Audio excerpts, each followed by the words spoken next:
Ladies and gentlemen, if I could have your attention, please. Please continue to enjoy your breakfast. I'm Jeff Von Arx. I'm the president of Fairfield University, and it's my honor and privilege to serve as chair of Connecticut Campus Compact. It's also my great honor and privilege this morning to introduce our keynote speaker, Lieutenant Governor Nancy Wyman. Campus Compact's commitment to developing citizens and building communities drives us and our campuses to meet the self-identified priorities of our communities. This commitment requires strong reciprocal partnerships with private, public, and not-for-profit sectors. Our keynote speaker, Lieutenant Governor Nancy Wyman, understands our commitment to education and service, and we are pleased to have her with us this morning. Lieutenant Governor Wyman began her service in government more than 30 years ago when she successfully ran for a seat on her local school board so that she could have a say in the education of her two young daughters. After 8 years on the Tolan Board of Education, she was elected to the State House of Representatives in 1986. During her 4 terms representing the 53rd District, she held leadership positions, including House Chairperson of the Education Committee and Chairperson of the Appropriations Subcommittee on Elementary and Secondary Education. In 1994, she was the first woman ever to be elected State Controller, and for the next 16 years, she used that office to advocate for fiscal responsibility and accountability on behalf of taxpayers. She also administered the health insurance plan for all state employees, retirees, and their families. As Controller, she focused on bringing openness and common sense to the budget process, implementing stricter accounting of state finances, and increasing the balance in the Emergency Rainy Day Fund. Since being elected Connecticut's 108th Lieutenant Governor in 2010, she's been a true partner to Governor Dannel Malloy as they work to help the state recover from the economic downturn and build a foundation for long-term stability and prosperity. Lieutenant Governor Wyman is a former X-ray technician, known as a tireless advocate for improving healthcare access and affordability. She is prominent in efforts to raise funds for breast cancer research, and for many years has been closely involved with Mothers Against Drunk Driving, the National Kidney Foundation, and the American Heart Association. Lieutenant Governor Wyman was the founder of a 1995 working group that led to the creation of the Husky Health Plan, which remains an important source of medical care for more than 450,000 children and their parents. The Lieutenant Governor is now chair of the board of directors of the Connecticut Health Insurance Exchange, which is charged with implementing federal health care reform by 2014. She's also chair of the Interagency Council for Ending the Achievement Gap. Recognizing the service and sacrifice of Connecticut's military veterans and their families is one of the Lieutenant Governor's highest priorities. In 2007, she sought private donations to create the Wall of Honor, a photographic tribute and annual memorial ceremony in the state capitol for Connecticut men and women in the U.S. Armed Forces who lost their lives in Iraq and Afghanistan. She also regularly attends send-offs and welcome home events for members of the Connecticut National Guard serving overseas and is actively involved in the Guard's annual Operation ELF Holiday donation program for deployed troops and their families. Lieutenant Governor is a longtime supporter of the American School for the Deaf in West Hartford, and in 2013 was named to the school's board of directors. Lieutenant Governor Wyman and her husband Michael live in Holland along with their 2 daughters and their husbands. Please join me in welcoming Lieutenant Governor Nancy Wyman. Okay, I promise you that my speech is shorter than that introduction. Father, thank you. Thank you, Father, very, very much. Of course, 2 numbers that I will get my staff fired for that long introduction. First of all, mentioning the 30 years and 108. I mean, I just want to get this right. It's 30 years of service, and I'm the 108th Lieutenant Governor. I'm not 108 or the 30th Lieutenant Governor of the state. It's great to be here today with all of you, and I thank you very much. And Father, really, thank you for that introduction. I wish my husband would listen to that once in a while. He just enjoys the fact that I'm not home, so. But the marriage has lasted that way. It's 47 years, I guess, so. He just keeps pushing, you know, get going, do whatever you want to do.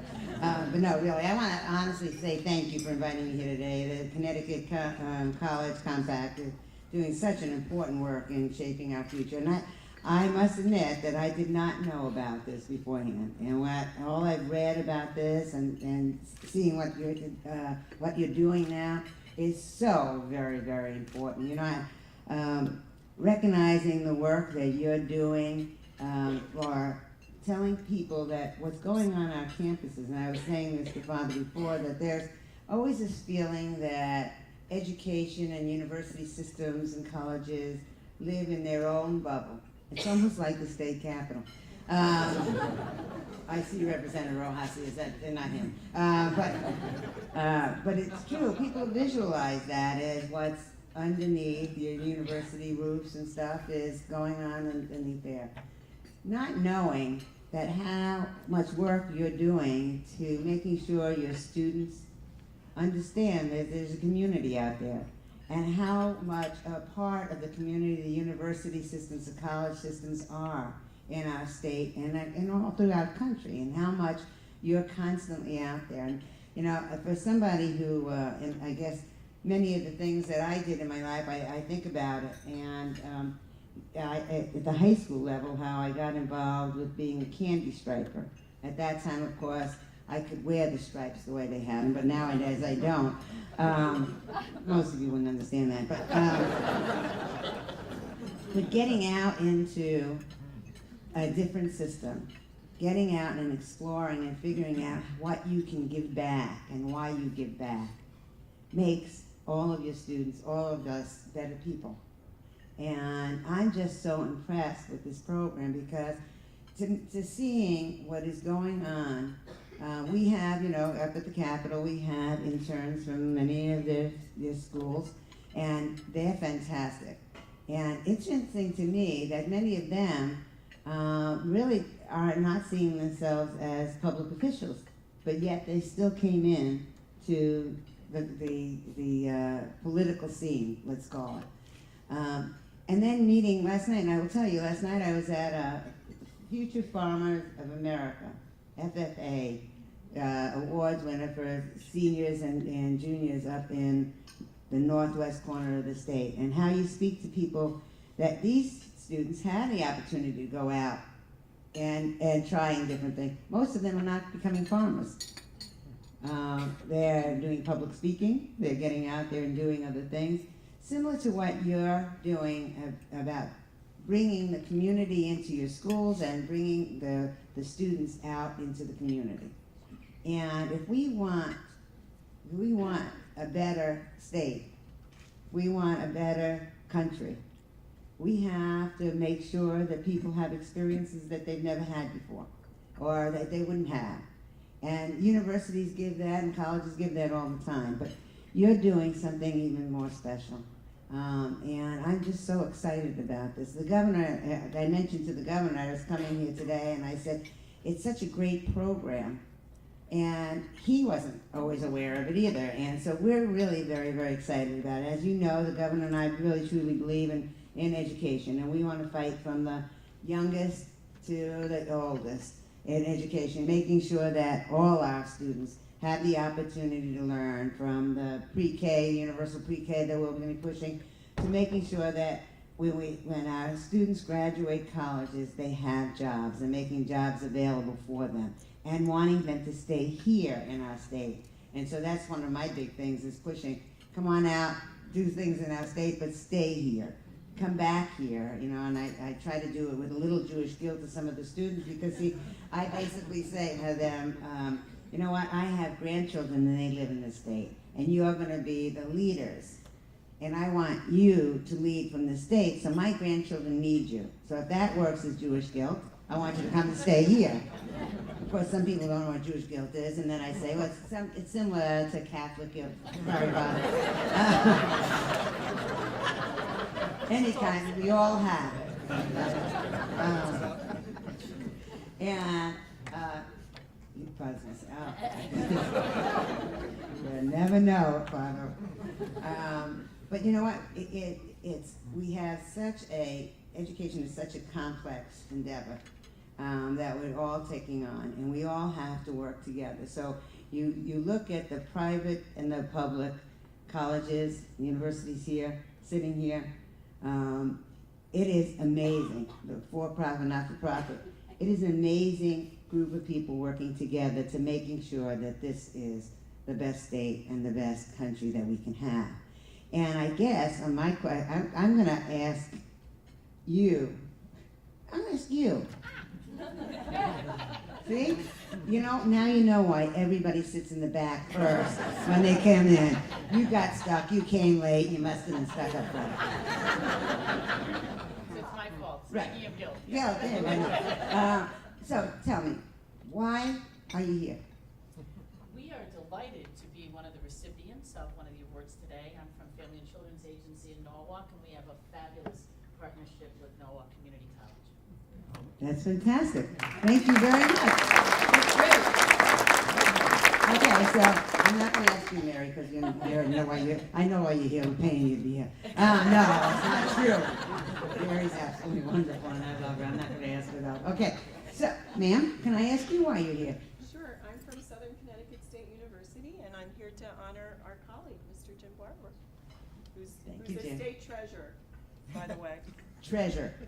Right. Treasurer. Right, treasure. I agree. Thank you so much. You know, so we're here to honor people because they've given back so much, but we're also here because it means a future. It means, I don't care if it's in healthcare, I don't care if it's at the university, it means this is going to be a better state for all of us. So on behalf of the governor and myself, I do want to thank you all.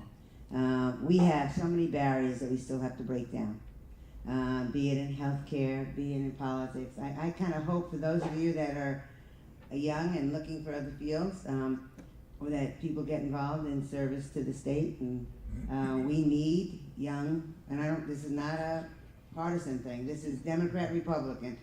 I don't care. If we don't start getting some young people involved in politics, we need new ideas. We need new things. It's same thing in healthcare. We are going to have, we have a need for healthcare workers throughout the state. It'll continue to grow because right now in our healthcare areas, we are getting older and we need to replace some of our healthcare workers, plus the fact that now with the Affordable Care Act, which was, I think, successful in the state. We have now well over 208,000 new people people now having insurance in the state that we've never had before. So we're going to be spreading. And there's so many other areas in our state, bioscience, engineering. STEM is such a big thing. We need young people to get involved and succeed, but coming back and giving back to the community. So I want to congratulate the award winners today for all that you've done, but I also want to congratulate this organization and all of you at the university and college levels that are really out there helping the future of our state, the future of our country. These are the gems that we can produce, and just as long as we can keep them here. So thank you all very, very much, and I'm sorry that I have to leave because they're going to kill me back at the Capitol. So, thank you all. God bless you all.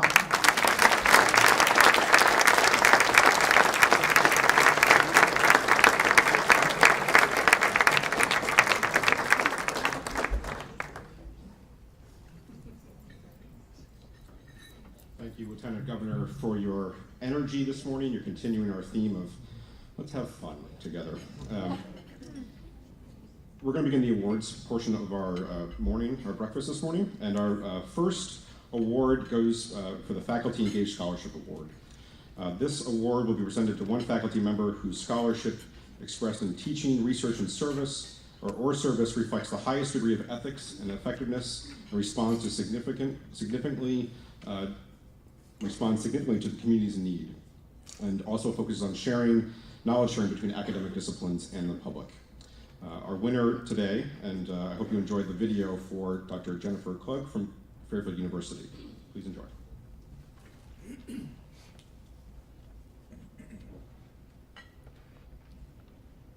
The project that I've been working on with Friends of the Lake has really evolved over time. It really started back in 2006 when a member of the Friends of the Lake board contacted me.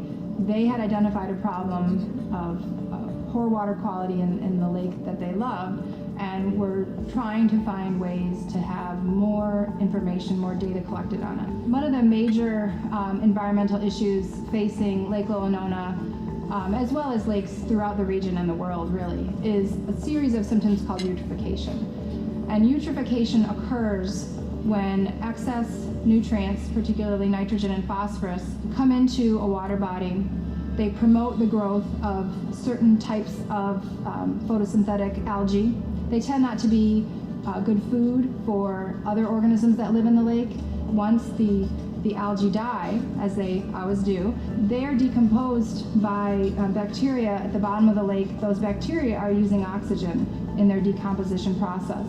And this creates what are known as dead zones. So they're areas of the lake, this is something that's also occurring in Long Island Sound, where there's no oxygen in the bottom waters for important species like fish. So we worked together those first few years to develop a volunteer water quality monitoring program. Volunteers from Friends of the Lake collect data multiple times a week over the course of the summer on various aspects of water quality, water clarity, as well as recreation potential.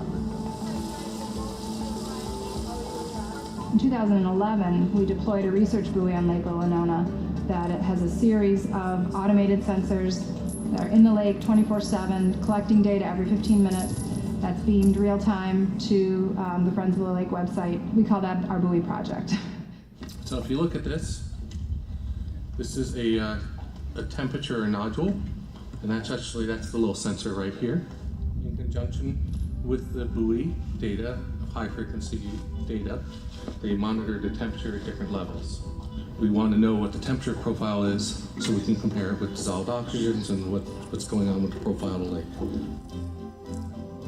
The volunteers do most of the data collection. Once they turn in their data sheets, I turn those over to a Fairfield University student who then does all the data entry as well as some of the data analysis. I work with that student to do the data analysis. And our goal is to create an annual report with each year's data that then we can turn back to Friends of the Lake so that they have a record, some synthesis and analysis of the data that they collected that they can use both for educating their members as well as sharing that information with local and state regulators. The program is great because it engages lake users, lake residents, and engages the general public to start becoming good stewards and awareness of water quality issues facing Lake Lowenona. It's opened my eyes up. It actually caused me to change my major. I started going into medical biology and decided to go into environmental biology because it was so important. It will lead ultimately to better management of this resource, and it's really become a real life learning tool.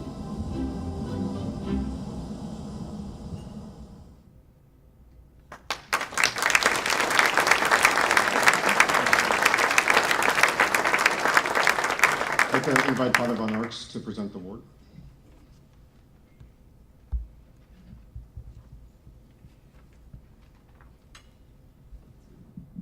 Please let me begin by saying that I was not part of the selection committee. It's a great honor that I am able to present this award to a distinguished member of the Fairfield University community, Dr. Jennifer Klug. Dr. Klug received her PhD in zoology from the University of Wisconsin-Madison in 2000 and began teaching at Fairfield University shortly thereafter. She's been deeply involved in the university's conversation on community-engaged scholarship over the past 5 years. As noted in the video, Dr. Klug developed a substantial and long-standing partnership with the Friends of the Lake in order to better understand the causes and consequences of algal blooms on the ecosystem of Lake Lilanona. As a teacher, Dr. Klug has integrated community engagement into courses, internships, capstone projects, and honors theses. Students are also required to present their findings to officials and local conferences through publications. Dr. Klug has demonstrated deep respect for her partners in Friends of the Lake, in the language that she so intentionally uses to communicate the reciprocity of the work and her practice of collaborative development and implementation. She always communicates the deep collaboration that is taking place in this work, with residents serving as citizen scientists. Additionally, she and her partners have co-authored numerous articles about the outcomes of their research. Dr. Klug has positively impacted our communities. Gregory L. Ballard, the Friends of the Lake Executive Board member, had this to say about Dr. Klug. Her involvement with our group has provided our organization with science-based credibility within the environmental community. Jen also engages with our members to solve problems and work as a team to find the appropriate programs that will be effective and manageable within the scope of volunteer spirit. We credit much of our organization's success to the efforts of Dr. Klug. At Fairfield, our objectives include promoting a sense of social responsibility and making sure all students embrace and develop their full creative intellectual potential. Dr. Jen Klug epitomizes these efforts, and I am pleased to award her with the Connecticut Campus Compact's Engaged Scholarship Award. Please join me in welcoming and congratulating Dr. Jennifer Klug.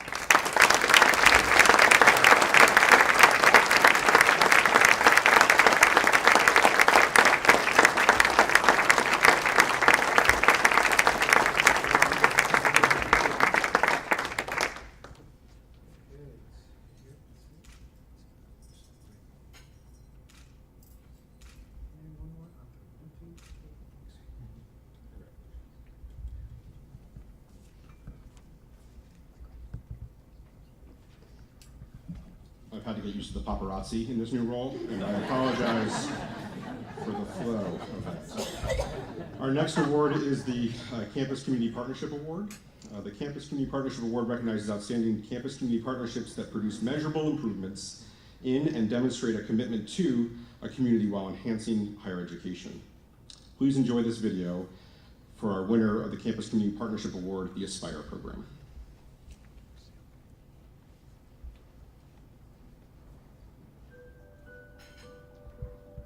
When David Levinson became the president of Norwalk Community College in 2004, he basically made a commitment to really engage this college in the community. One of the first partnerships that I became involved with was the Family and Children's Agency. They were trying to run their program in, by using free space available in the community, like at the library. We thought to invite the after-school program to offer their program here on campus. The fact that we can be on a college campus, give the young people an opportunity to be exposed to what it's like to be on a campus, all the resources that are available here really makes it quite unique. We do academics for 45 minutes every day. We do electives because we believe that our children can't dream if they don't know what to dream for.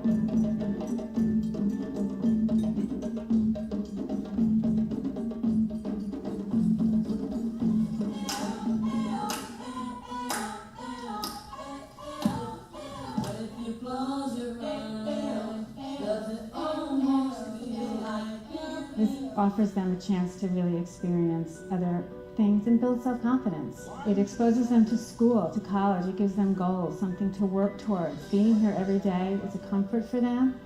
And then when they start to look at college or even high school, well, I want to go there one day. Over the years, the Family and Children's Agency has been able to double the size of their program. So we now have 48 middle school children who are here. We've been doing the program long enough that we now have students who have graduated from the program, graduated from the after-school program, who are now our college students. I just felt a lot more organized. It helped me stay on track for my education onto high school.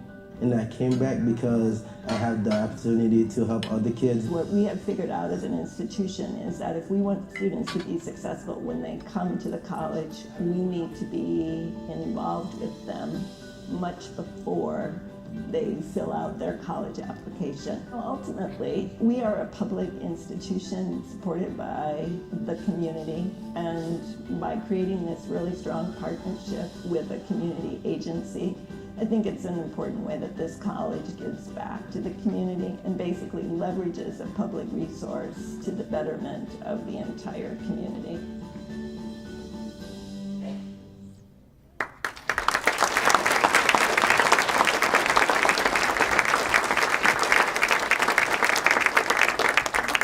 Do you have applications for the program? Because I want to do that. I'd like to invite Pamela Eddington, Provost of Norwalk Community College, to the podium.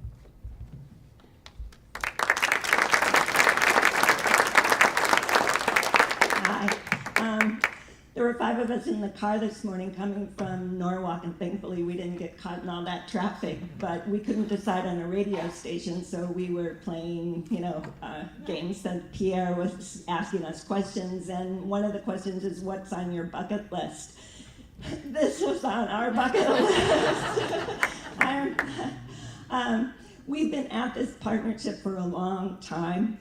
And as Connecticut Campus Compact, or Campus Compact as a national organization, understands that executive leadership is really important to strengthening the civic and community engagement mission of higher education. So I just want to start my remarks by saying that it really, David Levinson as the president of Norwalk Community College, who is traveling and can't be here, and Rob Cashel, the Chief Executive Officer of the Family and Children's Agency.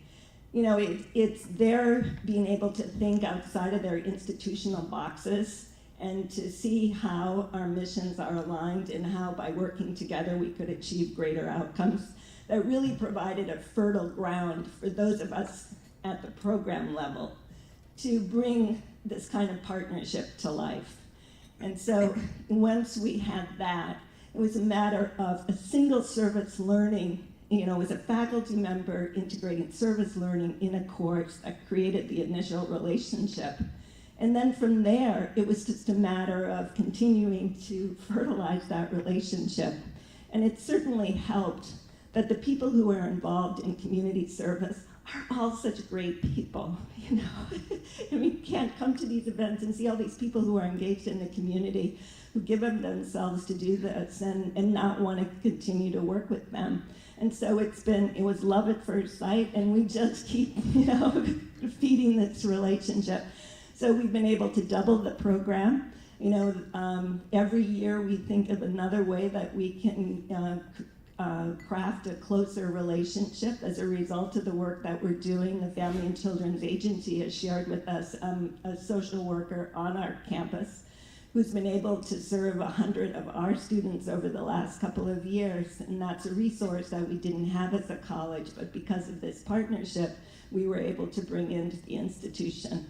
And ultimately, it's about the students who we have 2 of our video stars with us today. The ones who come to our college as 6th, 7th, and 8th graders in the after-school program, who are able to see themselves on a college campus participating with college students who are integrated into their program as service learning students, as student labor, as with internships. So it's been a really wonderful way for them to see role models and then to come back into the program as role models. So we've been at this long enough to close this circle. And I know they keep flirting with the idea that we could double again. but we'll see what's next, because I think, we've only just begun. So I'd like to invite our team, Rob Cashel, Mary Ellen, Amy, Donnie, Courtney, our service learning coordinator, who, it's without those people who are doing the day-to-day implementation of these programs that they wouldn't exist. And so you guys would all come up and join me for the picture, you know, it would be a great thing. So thank you so very much.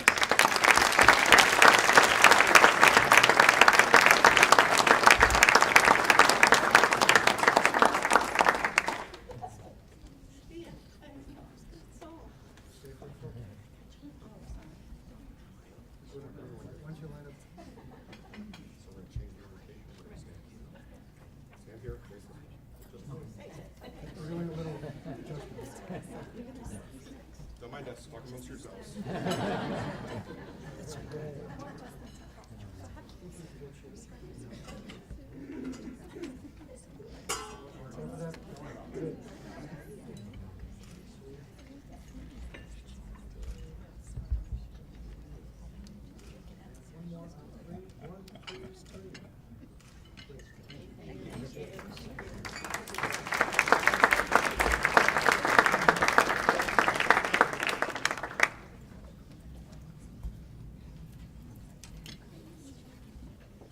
Our next award is the President's Choice Award.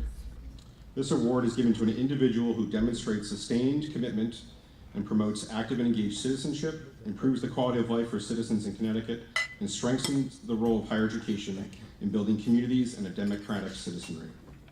Please enjoy the video of our President's Choice Award winner, Mr. James Barber from Southern Connecticut State University.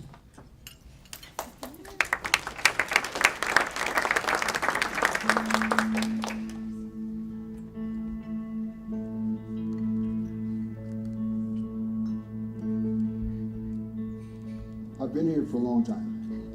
I started off as teaching faculty and then became an administrator. But one thing doesn't change, and that's the fact that you need to really acknowledge the fact that whenever you can connect people together, programs together, connect the university with the outside community, then you're doing the right thing. My hope has always been, since Southern, here's my alma mater, to make this a place that people they feel it's the best place to slice bread. They really want to, they want a marriage between Southern and themselves. Part of my early days was really establishing relationships with folks so that they knew that if I could deliver for them, that I was going to do that. And once you establish a relationship and that level of trust, it really gets very easy to make things happen. He's Jim. He's a guy that is constantly giving of himself. He has time for everybody, makes good decisions, gives reasonable advice, doesn't expect the impossible, but demands your best. And because he's genuine in all of that, people respect him and they seek him out and they listen to him. And it's about students. How can you help to create an environment that when students leave here, they feel like they've had a tremendous experience, they're well prepared, and they can go on to the next phase of their life. If we had the kind of civilization that we should have, somebody like Jim would have a major role in our community, in the government, training people to work with kids, because he is a genius. He has this extraordinary touch that not only engages them, but makes them want to excel. We can't be a castle with a moat around us. And, to that extent, if each of us take the opportunity to reach out, engage, with the community, it makes the whole thing work. So, for me, it's been fun. I mean, it's been great getting paid to do something that you truly enjoy doing.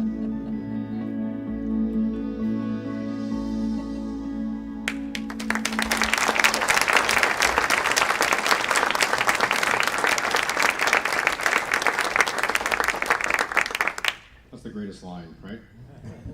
And I think a lot of us feel that same way, Jim. So thank you for sharing that. I'd like to invite President Papanzian to present the award to Jim.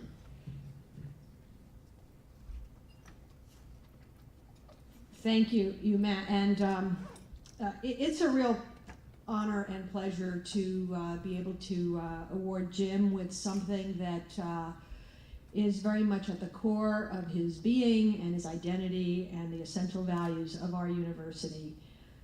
He has been doing this a long time, and I think as I came to Southern a couple of years ago, it was Jim, I'm going to just aside here on a personal note, who introduced me to the real values, the special qualities, the intangibles of our university. And it was very much in the connection of that university to our broader community. James Barber joined the Southern staff in 1969 after having graduated from the university himself. He started as assistant instructor of health, physical education, and recreation. Then, for over 20 years, and in the spirit of Nancy Wyman, please don't add up these years, he served as Director of Student Support Services, a position in which he oversaw 11 programs, including International Student Advising, Veterans Advisement, Disability Resources, the Campus Tutoring and Writing Centers, Study Skills and Enrichment Workshops, and several other programs that enhance educational opportunities for youth. He currently serves as SCSU's Director of Community Engagement. In this role, he assists the Division of Institutional Advancement and the Office of the President in advancing the overall mission of the university. This work includes developing new working relationships with the community of New Haven and beyond, acting as a liaison with business, professional, and educational groups, and identifying and cultivating relationships with foundations that can provide philanthropic support to the university. It's hard to say no to Jim. He also assists the Alumni Relations Office and provides support to the Development Office in its fundraising activities. Jim had a career before all of this as the head coach of the SCSU women's track and field team for nearly 25 years, retiring in 2008. He trained numerous track champions at Southern, including many All-Americans. In 2002, he served as the head coach of the USA women's team versus Great Britain and Russia, as well as the head coach of the USA Women at IAAF World Cup competition.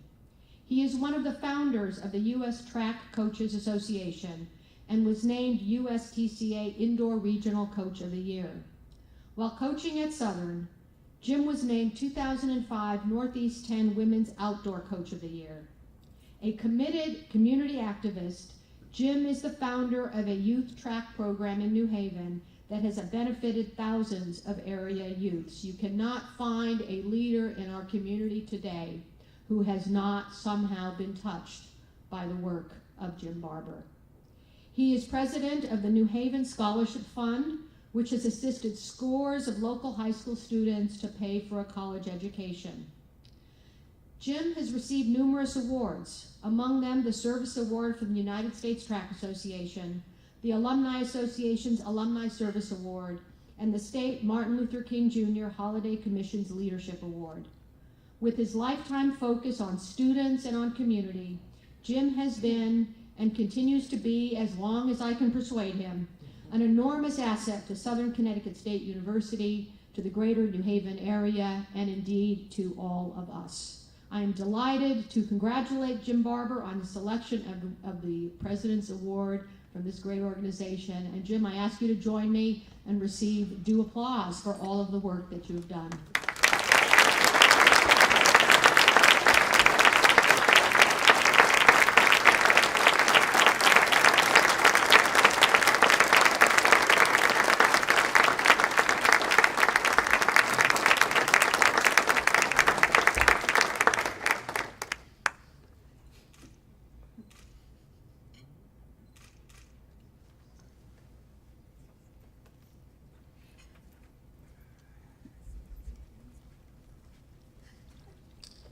Seems like a lot of us have a number of years to go in this field based on this running. And I was feeling tired already. But, all right, got to bug up here. So I'd like to now invite President Anna Wasesha from Middlesex Community College to the podium.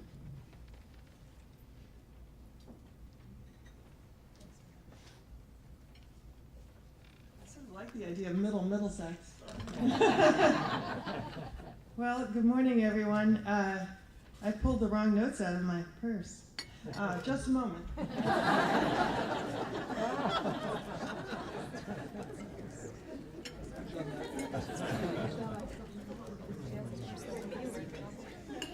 whole purse, I have minutes for every meeting I've been to the last 5 days.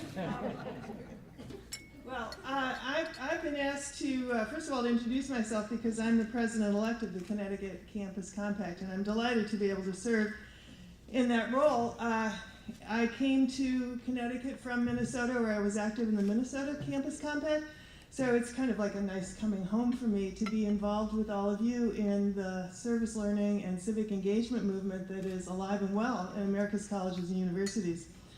I also want to thank Mary Papazian, who will be serving as the vice chair for Connecticut Campus Compact, and David Levinson is going to continue as treasurer.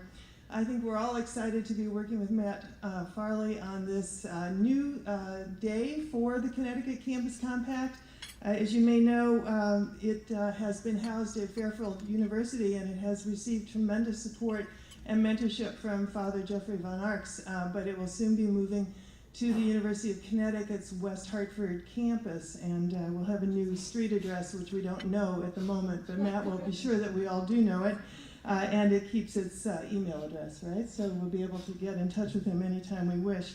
He asked me to talk briefly about how I became committed to this movement, and since I have the microphone, I will speak very briefly, but what I'm going to talk about is my own personal experience in watching these films and knowing many of you in the audience. I know that you each would have a moment like this in your own life to share. Had you a moment in the microphone? When I was a very young teenager, I babysat for the family of an Episcopalian minister who lived across the street from me in St. Louis, where I grew up. And one day he came home and he said, "I need to talk to you." And he was quite serious. And he said, "I've made the decision to go to Selma and to march with Dr. King and many of the clergy in St. Louis who are very actively involved in the civil rights movement." He was a man I admired tremendously. I was a very young person. He was an adult. He said to me, I remember the conversation as though it happened this morning. He said to me at the end of it, next to marrying my wife and deciding to become an Episcopalian priest, "This is the most important decision I've ever made in my life." And for me, that reframed everything, and it changed my life. So that is the reason why for the time that I've had the privilege to be operating in society and now to be a president of a community college, why I dedicate myself to social justice, human rights, civil rights, human emancipation, and civic engagement in our democracy, which is so important to all of us. I would flash forward a bit to my own child, who, as a college student a few years ago, went to Washington, D.C. to participate in PowerShift. I don't know if any of you know about this organization. It's a quite remarkable organization. They convene every couple of years. Thousands upon thousands of college students gather together. What galvanizes them is the environmental, sustainability, climate change, global warming, resiliency movement, whatever term you use. It's the defining issue of their generation, and I think utterly and inextricably connected with the civil rights movement that woke up my heart and my mind so many decades ago. Now I'm going to flash back from the present day back to the 1960s to remind you all that what you probably remember very clearly, which was Marshall McLuhan's, the attention to Marshall McLuhan's idea that the medium was the message. And I would say to all of you, my colleagues in higher education, and those of you who are here from community organizations as well, colleges and universities are the medium through which we ultimately generate the society in which we live. And we need to pay very special attention to how we operate. It's not just what we say, it's what we do, how we behave in society. We have this phenomenal privilege and opportunity to make a difference by who we are as institutions of higher learning. And I, going back to what this wonderful Episcopalian priest said to me, I would say that next to making sure that all of our students are liberally educated, they have phenomenally strong liberal arts education that makes them critical thinkers, be able to make ethical choices, understand diversity, solve problems, have quantitative skills, be adept at using their own language. Next to that, and next to being sure that they find a way into the world of work because they need to be able to be a part of our economy, the most important decision we can make is to commit to civic engagement and service learning in our institutions. And that's why I'm committed and why I'm very excited to be the chair-elect of Connecticut Campus Compact, and I look forward to working with all of you to be sure that we do the important, critical work that we have ahead of us to make sure that we help to build the society in which we wish to live. So that is that, and I've already said we're going to be moving to West Hartford very shortly. And then the last thing I want to do is to break with tradition, or maybe to establish a new tradition, to honor and recognize the contributions of the individuals at Fairfield University who have stood by the side of Campus Compact for the last 5 years as the host campus, but probably more importantly as the spiritual and psychological and emotional support for the Connecticut Campus Compact organization. There's been quite a bit of transition in that organization. In the last 5 years, there have been 3 directors, for example. They helped, Father Von Arx and Melissa Kwan helped to stabilize this organization and make sure that it had consistent oversight across that transition of leadership. They provided strategic, financial, human, and capital resources, which have really nurtured this organization and make it possible for us to evolve to the point where we are today. They have deepened the connection with the National Campus Compact, which is a really vibrant organization. I will say, as someone coming here from the Midwest, the Campus Compact is something very important to the colleges and universities in Minnesota, as it is here in Connecticut. So we have brothers and sisters across the country who are engaged in the same work and thinking about it in a really, in a deep way, which is what we all need to be doing as well. The Fairfield University folks, Father Von Arx and Melissa, have helped to build a very strong board of directors, and certainly Father Von Arx himself, as the chair, has led with vision and commitment to the Connecticut Campus Compact that's really unparalleled. So today we would like to award to them Commitment to the Compact Award for their dedication, professionalism, and leadership to the Connecticut Campus Compact. The alliteration can sometimes be a difficulty at through. Father Von Arx and Melissa, will you come up for a photograph, please? And receive their award.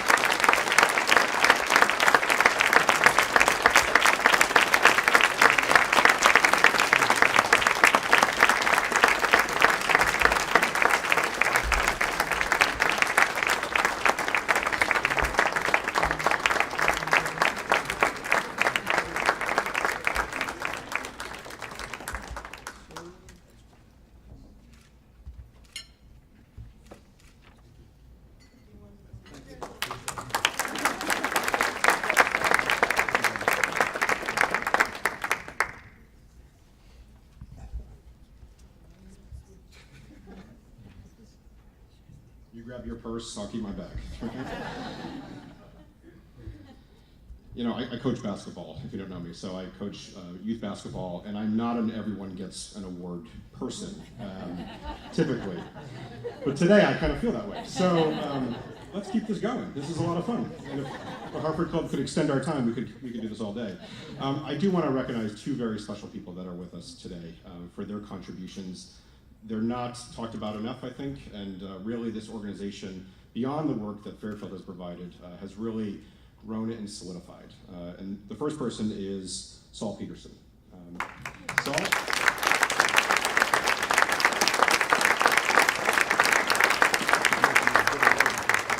During Saul's 3 years with us, he oversaw a massive expansion of the Connecticut Campus Compact, and he's grown us to almost 30 institutions from about 17 or 18 when he came on board.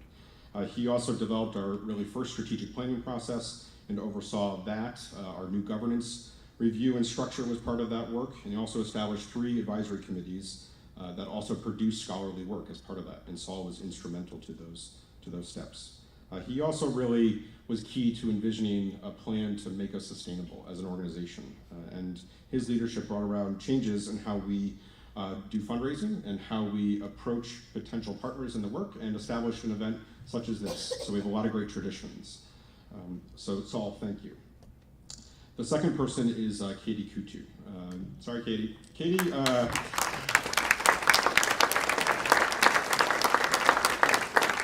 so when I sit down with staff, one of the first things I do when I get to know them, I ask them, how do you like to be recognized? And Katie said, just don't do it publicly. I like little gifts on my desk. I like thank you things, let's grab lunch. So we're gonna go to lunch tomorrow, but I thought, maybe this wouldn't be that awkward. So Katie Coutu really makes that mantra, behind every successful man is a successful woman. So Saul knows very well, thank you, Katie.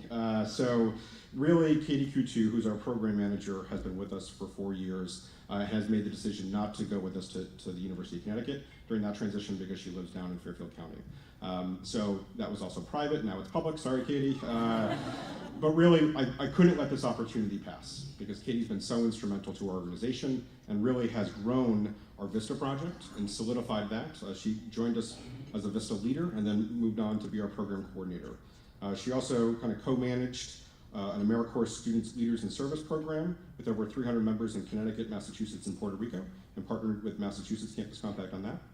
And under her leadership, the Connecticut Campus Compact VISTA project has had some significant impacts, including more than 1,000 students out there as tutors and mentors for over 3,500 youth, over 1,000 students enrolled in service learning courses because of the work of VISTAs, nearly 90,000 volunteer hours served by college students and community members because of the VISTA project, and cash resources in excess of $350,000 were developed by AmeriCorps VISTAs under her leadership.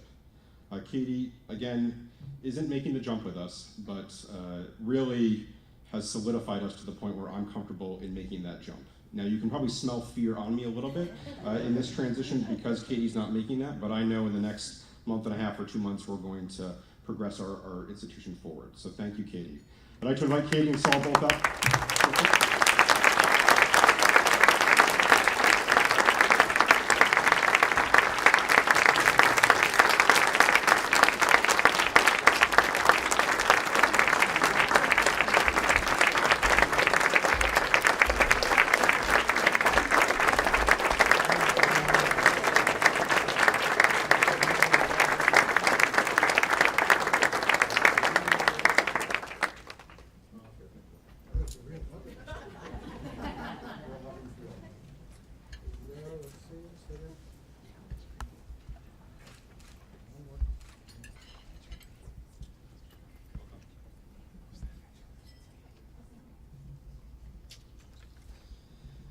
Now to the star of our show. Brianna Fisher graduated with honors this May from the University of Bridgeport with a BA in sociology and minor in psychology. Engaging in service has always been a part of her life. During the last 2 years of college, she was a RIASAP AmeriCorps facilitator with MIO, Mine, Yours, Ours. With MIO, she spent 20 to 30 hours a week teaching a special curriculum called Safe Dates for students in grades 6 through 12. The program gives students the resources to better articulate the difference between healthy and unhealthy relationships. Her service was not limited to off-campus activities or experiences, as she's held a number of campus leadership positions. Brianna was a resident assistant, orientation leader, Purple Knight Society student ambassador, that's fancy. She also co-founded and was executive director of her campus chapter of the NAACP. She will attend graduate school to attain her master's degree in early childhood ed back at the University of Bridgeport. Welcome, Brianna.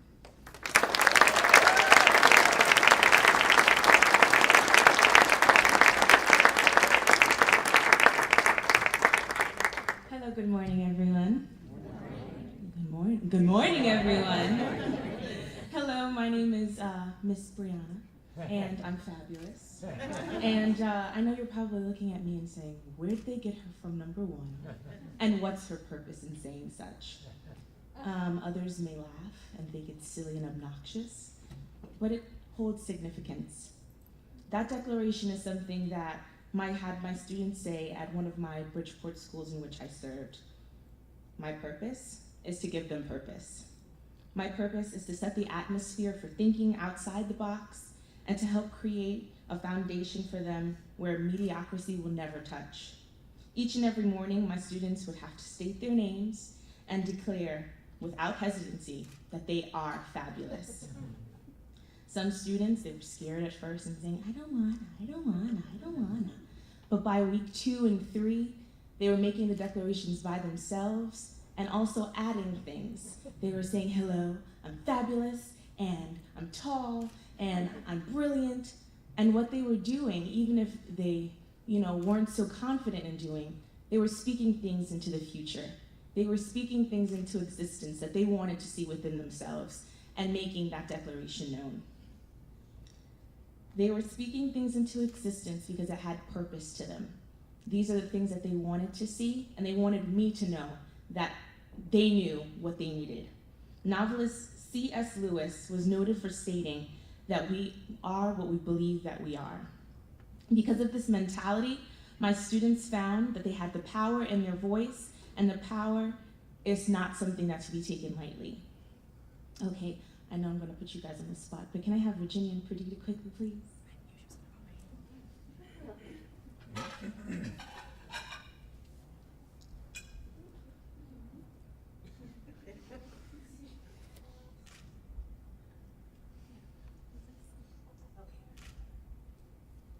So what I'm gonna have Perdita do is, this is AIM toothpaste. Yes, it's toothpaste. I know I'm really off my rockers for this one today, but this is AIM toothpaste, just hold that. And this is Crest toothpaste. This one is white, and this one is a lovely mint green.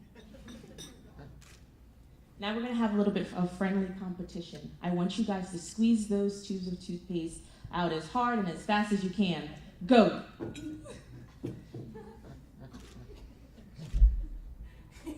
Okay, thank you, ladies. So the purpose in which doing this is, you see that there's minty fresh after breakfast? Okay, great. Now I want you guys to take, there's a knife or a fork, and now I want you guys to put the toothpaste back inside the tube. Okay, so they're not even gonna try. I tried, but they don't wanna try. Okay, so thank you, ladies. So basically, what that was just to show is, you see how quick they were to squeeze the toothpaste out, and how quick they were to, it was fun at the time, it was joyous at the time. Let's take the green toothpaste and think of that as hateful words. Let's take that and say, oh my gosh, it comes out so fast, it comes out so fast. But then when asked to put those hateful words back in, we can't. It's something that once it's said, it can never go back in.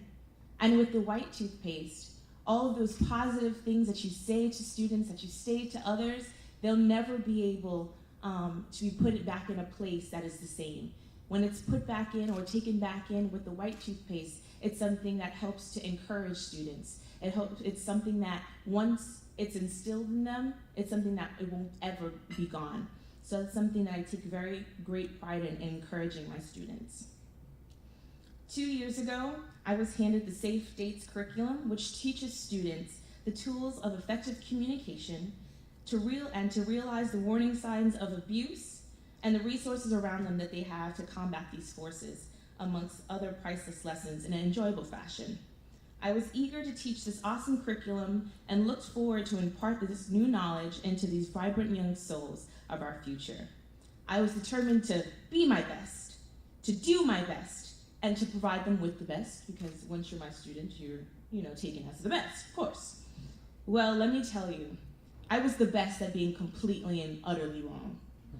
I was a pitiful little pathetic thing that tried to talk and teach these students in this urban high school with tighter security than JFK Airport's TSA.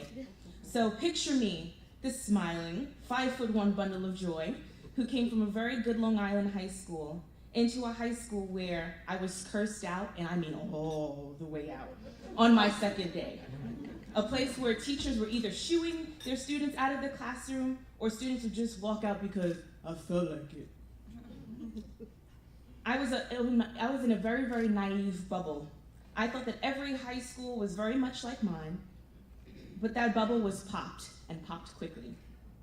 In my high school, we were considered bad kids if someone let off a stink bomb and no one confessed, or on senior prank day if it turned into a senior prank week instead. As students, our struggles were getting from our the third floor math building, past 3 other buildings, through the rush of students pouring out of the 2 cafeterias, all to make it to one's locker and to the last classroom on the 3rd floor of the science wing, all before the bell rang. The ultimate struggle of struggles was being able to make it into one's cafeteria to purchase the warm, freshly baked Otis Spunkmeyer chocolate chip cookies before the cafeteria later at the register realized that you weren't supposed to be in that lunch period. If you made it out with the cookies in tow, you were a hero to all of your classmates and sat around you and that wanted a piece. If you didn't, you had to sit thinking about those cookies for the next 2 periods those overbearing periods before your actual lunch period. What a struggle. I mean, how did I ever survive? When I began working in Bridgeport school systems, I found that the struggle was not having lunch to eat or worrying about the metal detector not catching the knife that a student brought into school that day. The worries came from not knowing who was waiting for you after school and if the police that lined the street would be able to get through the mob of students cheering on the fight. I have discovered that there isn't a such thing as a bad child. There is just a child who makes bad decisions. And when they make those bad decisions, talk to them with kindness and understanding. Sometimes we could be so quick to hold out on something so crucial, love. Love them with your positive energy and start each day anew and not holding on to the ill feelings of yesterday. Love them with your support as you support their visions and dreams. Love them at their darkest, and when they want to run and shun away all others. Be that force and that lifeline that is so good that they can't ignore you. One only gets this good by experience and passion, for passion changes everything. I serve the Bridgeport community because it has become my own. If no one will take responsibility for it, I will. The organizations in which I have aligned myself with have the same goals, dreams, and visions that I do, and it starts with one. On my last day working in my assigned elementary school, the school psychologist gave me the starfish keychain. I looked at it, and before I could utter a word, she says, "Miss Brianna, have you ever heard of the starfish story?" I looked at her and said, "No." And she says, "Well, an old man was walking each morning after the storm. In the distance, he could see something moving like a dancer. As he became closer, he saw it was a young woman picking up starfish and gently tossing them back into the ocean. 'Young lady, why are you throwing these starfish back into the ocean?' 'The sun is up and the tide is going out, and if I don't throw them back in, they will die,' she said. 'But young lady, do you not realize that there are many miles of beach and thousands of starfish? You cannot possibly make a difference.' The young woman listened politely, then bent down and picked up another starfish and threw it into the sea. It made a difference for that one. The psychologist said, 'So thank you, Miss Brianna. Over these past 2 years, you have thrown so many students back in, and for this I am grateful.' 2 years ago, I took the AmeriCorps Pledge of Service. The last line is something that I take great pride in declaring.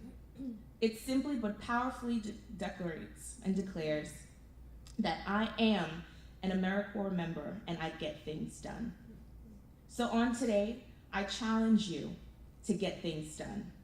I challenge you to be the person that throws a child, a teen, a young adult back in.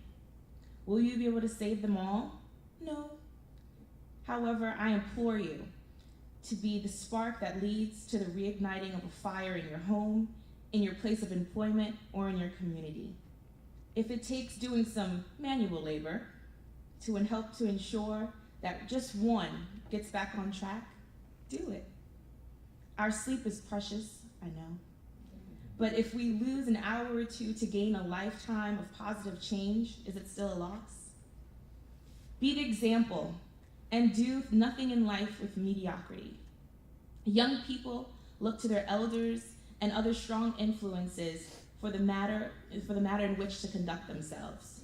Don't let mediocrity mimic such. Be not a model, but a living example. Actress Mae West said, "I'm no model lady. A model is just an imitation of the real thing." As I left my students, I have full confidence that they will falter and that society will say that they will fail. But what society does not know is that over the past 2 years, I have supplied my students with the determination, the goal-driven attitudes, and I know factually that there is no such thing in life or in my classroom as trying. Trying is an action that was made up to be a default if someone thinks that they may not succeed. My students know that try is a word, along with curses, that is never allowed. My students do, and will. And I don't just believe that, I know it. If my 6th, 7th, and 8th graders know their strength and their influence, I pray that you take charge and dominion over the positive that the youth so desperately desire. And just something that's very, very important to me is for each and every one of us to share why we serve. So please turn to your neighbor and state your name. State that you are fabulous. And just briefly share with them why you serve. Thank you very much.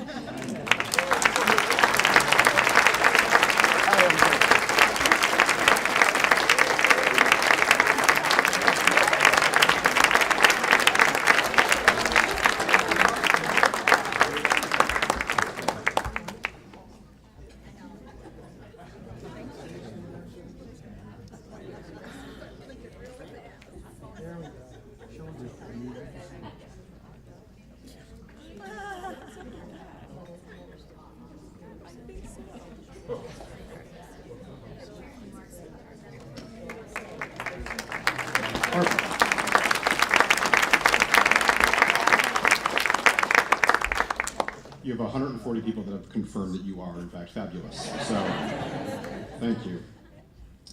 First, I owe you an apology. I need to apologize to you for the email that I didn't send in January. I also need to apologize for the one that I considered sending in February and again in March. It was just too late. I missed the opportunity. The window had closed. You see, I wanted to send the standard email communication that a new person sends that expresses their excitement for the position, the desire to work together, et cetera, et cetera.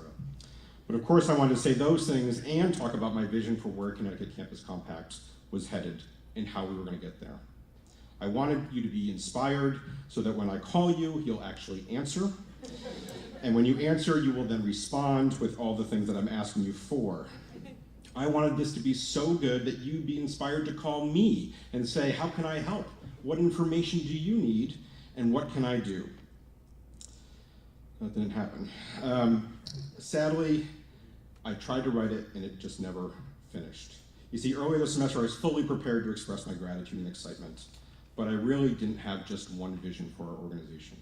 I couldn't pick a single direction, and I certainly don't know the one way to get there. And I still don't. I'm like a puppy that goes outside for the first time. Ooh, this is fun, that's good. Squirrel, right? It's all, there's so much excitement. There's so many things to do in this work. The good news for me is that I'm a firm believer in the mantra, the wisdom is in the room. And this room is overflowing with it.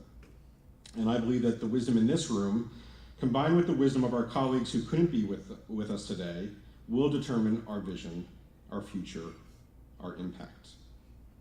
As clearly demonstrated today, change is one thing Connecticut Campus Compact will definitely do in the upcoming year. We'll change our personnel, our host campus, how we operate, and how we serve your needs. Transitions can be challenging and painful, as we've all grown accustomed to the positive things that Campus Compact does currently, and the people that we work with. I guarantee you it will be messy, and I apologize in advance for any negative impact on you.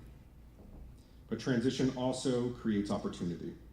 Opportunity for reflection, for new direction, for refined relationships. And although we may change our personnel, our processes, and our campus, our values and our commitment will remain resolute. Starting later this summer and into the fall, the Compact will begin a strategic planning process. I expect that this plan will, like all good plans, will guide our work for the next 3 to 5 years, as the landscape for higher education continues to change, and the Compact will evolve with it. This is an opportunity for us to reset our direction and advance our work together. Therefore, I'm giving you all homework. Sorry, it's summer, but you all remember how to get homework, right? Not just give it. Your assignment is to dream. And please dream big, for it's the only way to dream. I want you to explore these key questions. What are the possibilities of our work moving forward? What are the possibilities for our communities? What are the possibilities for our campus and our Compact? How can our Compact, a group of people and institutions who have freely agreed to join together, change our work and evolve the way we do things so that we can build a just and equitable society? These questions, these dreams, and your vision will shape our work for years to come. Anytime I begin to move forward or look forward, I always pause and look back. I look back on my own experiences, my own story, my own moments, and others that have shaped the work. For me, this is natural time to reconnect with our founding fathers, not Washington, Jefferson, and Franklin, but rather Ehrlich, Bach, Newman, amongst others. They're just a few of the scholars and higher education leaders that helped establish Campus Compact over 25 years ago. In their President's Declaration on Civic Responsibility of Higher Education, they state, "We believe that the challenge of our next millennium is the renewal of our own democratic life and reassertion of social stewardship. In celebrating the birth of our democracy, we can think of no nobler task than committing ourselves to helping catalyze and lead a national movement to reinvigorate the public purposes and civic missions of higher education. We believe that now and through the next century, our institutions must be vital agents and architects of a flourishing democracy." So I'm wondering, is Connecticut still revolutionary? Or do we just talk that way? Can we be inspired by the vision of these revolutionary leaders in higher education? Can we innovate? Can we change so that we become vital agents and architects of our democracy? I believe we must, because communities and our neighbors demand it. I believe we can, because of the wisdom in the room. And I invite you to join me and your colleagues to make that a reality. This is not easy work, but it is the work that must be done. Thank you for coming this morning to gather to celebrate all the great efforts that are happening. And these are just a few of the samples, for I know more and more every day the work that's happening in Connecticut. I know that you have wonderful work on your campuses happening, and I hope that you enjoyed your breakfast and got the nourishment you need, because we have a long way to go and the good journey to go together. This concludes our formal program. Please feel free to stay, grab some toothpaste, socialize with your colleagues, and have a wonderful summer. Thank you for coming.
I know, no,